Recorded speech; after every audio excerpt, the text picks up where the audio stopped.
Here are 7 things I'm going to talk about that you can start doing right now to start living more intentionally with your life. And let me tell you, the holidays are coming. Why not give yourself a little gift?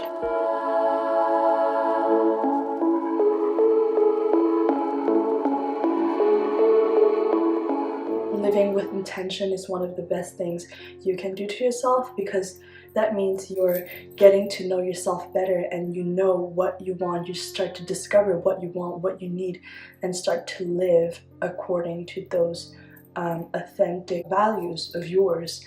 And let me tell you, it will feel so good. You're going to be so proud of yourself. You can just live with more harmony with your body and in sync with your body, with your mind, and your spirit. And the first thing I want to talk about is about journaling. Journaling is honestly one of the best tools you can use to connect back to your core essence. As I was saying, you want to live with more intention, and a way to do that, if you journal, that means you can get to know yourself better.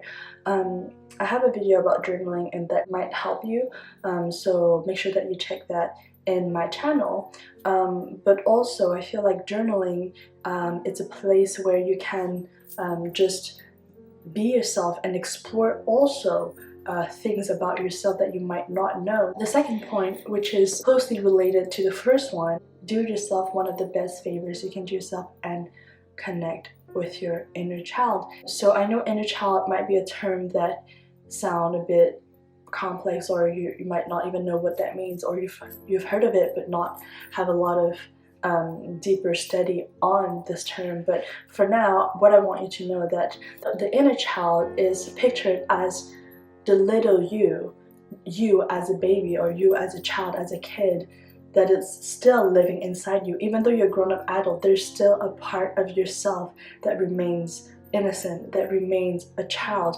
And this part of yourself, you might have suppressed it, but it is one of the most important, I cannot stress enough, but it is one of the most important thing to get in touch with it, especially, specifically, if you have a wounded inner child. So a wounded inner child, what would that be?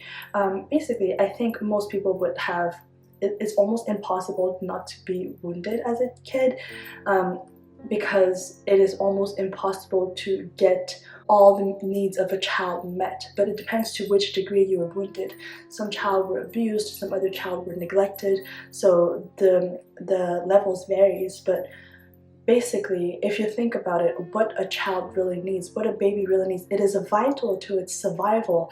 And these are the things. It needs attention, love, care, and nurturing. These are vital things that a child, a baby, would need. If you don't get these as a child, then you would start to develop anxiety and think that you're always on the survival mode because you don't get these things, you're not reassured. So one way to connect with your inner child is to write in your journal and ask what your inner child is feeling. I know sometimes it could be really hard because it's a part of yourself that you have suppressed for such a long time. But once you get in touch with that part, you're gonna know what this little child inside you really needs and want, and you will be able to provide those things to your inner child. So when I say connect to your inner child, what I really mean is to reparent your inner child. So I want to also emphasize that your role as an adult is not to blame your parents, because I believe that resentment and frustration will not bring you healing.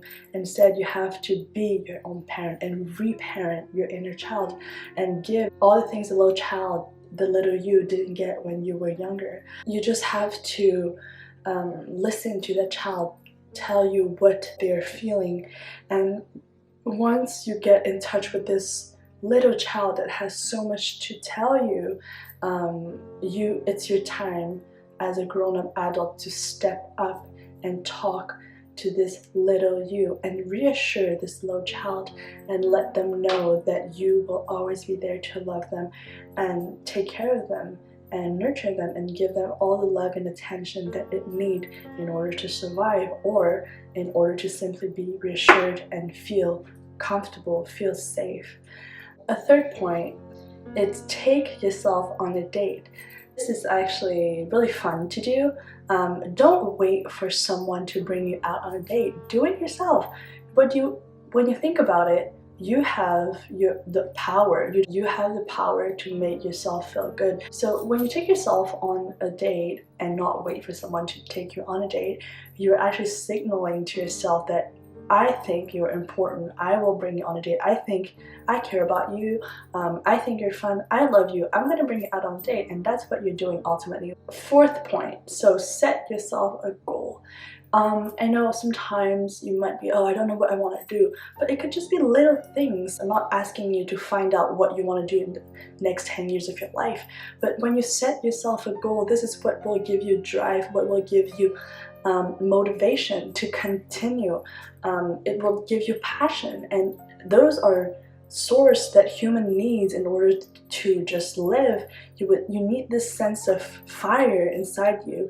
Examples of small goals you can set yourself could be going to a yoga class every Sunday morning, eating more salad this week, drinking more water for a month, and when you set yourself a little goal like that, you would be able to do it. It does not feel like it's forever, and you will be able to implement it slowly into your daily life and your daily routine. This fifth point is actually connected to the previous one.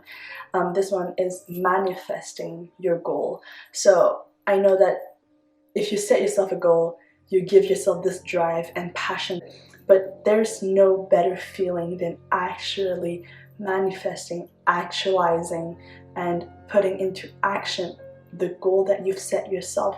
When the moment you take action in the goals that you've set yourself, you are gaining power. You are empowered. You become empowered. You feel like, wow, I can actually do these things that I've wanted to do. You're respecting yourself.